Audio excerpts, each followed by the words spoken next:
एक दिन अपने सारे सपने पूरे कर लूंगा, एक दिन अपने सारे सपने पूरे कर लूंगा, एक बार बिटकॉइन में इन्वेस्ट कर दूं, अपनी टी शर्ट के कलर की गाड़ियां लेकर घूमूंगा। ऐसे ही कुछ सुना होगा आपने लोगों के मुंह से।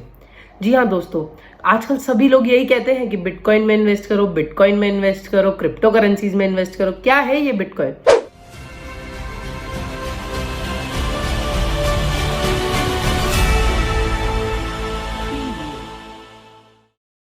ऐसी काफी सारी क्रिप्टो करेंसीज है लाइक डॉज, लिथेरियम और भी बहुत सारी। ऑलमोस्ट 2000 से ऊपर हैं ये। और क्या है ये क्रिप्टो करेंसी और क्यों है ये क्रिप्टो करेंसी? इतना प्राइस क्यों ऊपर जा रहा है इसका? शुरुआत से शुरू करते हैं 2008 से, जब पूरे देश में इकोनॉमिक क्राइसिस चल रहे थे। पूरा देश पैसे की तंगी से गुजर रहा था और काफी सारे बैंक दिवालिया हो चुके थे। इसी टाइम पे 2008 31 अक्टूबर को सतोशी नाकामोटो को एक आइडिया आया।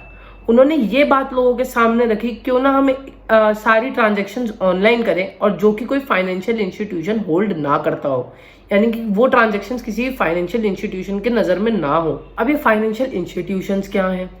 ये हमारे रिजर्व बैंक है, सेंट्रल बैंक है। इंडिया में इनका नाम रिजर्व बैंक और सेंट्रल गवर्नमेंट है, अमेरिका में सेंट्रल बैंक इसे देखता है। क्या हो अगर मैं आपको कहूं, जो आप नोट अपनी जेब में लेकर घूम रहे हो उसकी वैल्यू तब तक है जब तक सरकार का उस पर साइन है। तो कभी अपने नोट को ध्यान से देखना, उसके राइट हैंड साइड पे लिखा होता है कि इसको रिजर्व बैंक या सेंट्रल गवर्नमेंट ने अप्रूव कर रखा है। अगर वो अप्रूव का वो ना हो, साइन ना हो, तो वो सिर्फ एक खाली पेपर बन के रह जाएगा। लेकिन बिटकॉइन के साथ ऐसा नहीं है और यही आइडिया था सतोशी नाकामोटो का। ये चाहते थे कोई भी फाइनेंशियल इंस्टीट्यूशन हमारा पैसे का इतना ज्यादा होल्ड ना करे। अब ये बैंक्स करते क्या है? बैंक्स का बेसिकली मोटिव यही होता है, ये आपसे पैसे लेते हैं, लोगों को लोन पे देते हैं और उनसे जो इंटरेस्ट आता है, थोड़ा इंटरेस्ट आपको देते हैं, थोड़ा इंटरेस्ट खुद रख लेते हैं। अगर आप बैंक सारे लोग एक साथ बैंक में जाके अपने अपने पैसे निकालने लगे तो कभी बैंक के पास इतना पैसा नहीं होगा कि वो सबको दे पाए। तो इतना होल्ड बैंक को देना भी सही नहीं था, इसलिए सतोशी नाकामोटो ने ये आइडिया लॉन्च किया था,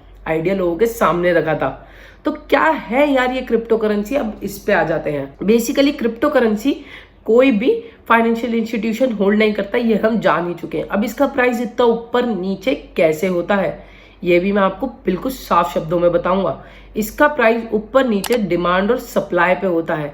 अब ये डिमांड सप्लाई किस चिड़िया का नाम है? अब भैया जिन्होंने 11वीं और 12वीं में इकोनॉमिक्स, कॉमर्स और ह्यूमैनिटीज बैकग्राउंड से बिलोंग नहीं करते थे, उनके लिए मैं बता दूं डिमांड सप्लाई क्या है। अगर किसी की डिमांड ऊपर जाती है तो उसका प्राइस भी ऊपर जाता है, यानी कि अगर आप कोई चीज ज्यादा लोगे तो उसका प्राइस बढ़ेगा, अगर आप कोई चीज कम लोगे तो उसका प्राइस गिरेगा। ऐसा ही सप्लाई में होता है, अगर उनके पास माल ज्यादा है और हम कम ले रहे हैं तो उसका प्राइस गिरेगा, अगर माल कम है और हम ज्यादा ले रहे हैं तो उसका प्राइस बढ़ेगा। ऐसे ही होता है डिमांड सप्लाई का खेल। कुछ ऐसा ही होता है बिटकॉइन में, अगर आप ज्यादा खरीदते हैं, लोग ज्यादा खरीदेंगे बिटकॉइन तो उसका प्राइस ऊपर जाएगा, जो कि आजकल हो रखा है। बाकी कुछ एलन मस्क भैया की भी देन ही है कि अपनी गाड़ियों के नाम पे पहले बिटकॉइन बेचवाऊंगा और फिर एकदम से मना कर दूंगा कि गाड़ियां नहीं ले सकते। ये तो एक मास्टर प्लान हो गया। खैर दोस्तों, लेकिन हाँ, क्या है ये डॉज कॉइन? आजकल ये भी बहुत ऊपर जा रहा है। लेकिन ऐसा क्या है कि बिटकॉइन तो लिमिटेड है और डॉज कॉइन नहीं है? क्योंकि डॉज कॉइन एक मीम है, ये एक मीम के थ्रू बनाया गया था। अगर आप ध्यान से देखेंगे तो 2016-17 के मीम से रिलेट करता है ये कॉइन। और अब बात कर लेते हैं दूसरे कॉइन्स के बारे में, लाइक लिथेरियम एटसेट्रा एटसेट्रा। क्या है ये सब और क्या इनके भी प्राइसेस आगे जाके ऊपर जाने वाले हैं? रिसेंटली काफी इन्वेस्टर्स ने एक कॉइन की बात की है जिसका नाम है पाई। ये भी एक तरीके की क्रिप्टो करेंसी ही है और लोग इसे 2022 का बिटकॉइन ही कह रहे हैं कि 2022-23 में ये भी बिटकॉइन की तरह ऊपर जाएगा। काफी लोगों ने ये क्लेम किया कि अभी इसकी वैल्यू 50 रुपए से नीचे ही क्यों ना हो, ये 2022 में $200 तक टच कर सकता है। भैया अपने रिस्क पे लेना, मैं नहीं कह रहा हूं लेने के लिए, मैं किसी को फोर्स नहीं कर रहा हूं लेने के लिए। और लेना हो या नहीं लेना वो आपका अपना डिसीजन है, लेकिन ये एक रिपोर्ट के द्वारा बताया गया है। अब लेना न लेना तो गाइज आप लोगों पे ही है।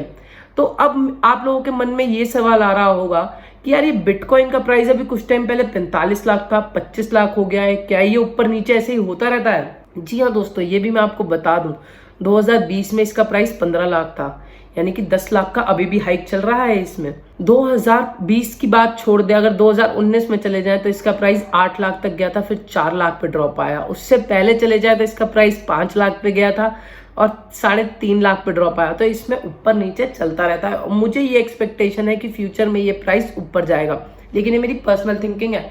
मेरी पर्सनल थिंकिंग पे कोई भी अपना पैसा इन्वेस्ट ना करे, ये मैं आपको पहले ही बता दूं। ये इस वीडियो का बेसिक मोटिव है कि कोई भी अपना पैसा मेरे कहने पे इन्वेस्ट नहीं करेगा। बाकी मैंने पूरा कॉन्सेप्ट आपको समझा दिया है बिटकॉइन के बारे में। अच्छी लगी हो वीडियो लाइक करना, शेयर का बटन है लो अपने दोस्तों के साथ शेयर करना, और चैनल का एक लाल कलर का बटन आ रहा होगा। अपने पास बिटकॉइन तो है नहीं तो भैया अपनी उंगली से ही दबा दो, ठीक है। और कोई सिक्का मत बोल देना आगे से बिटकॉइन को। मेरे पास लोग आके कह रहे हैं भैया जेब में बिटकॉइन रख के घूमते हो क्या? अरे कोई जेब में रख के रखने वाली चीज है क्या? 35 लाख की चीज है रे, और अभी तो 25 पे चल रहा है। कल को नीचे नीचे गिर गया पापा ने बेल्टों से सूद देना है। Bye bye. हाँ, लाइक करे जाना।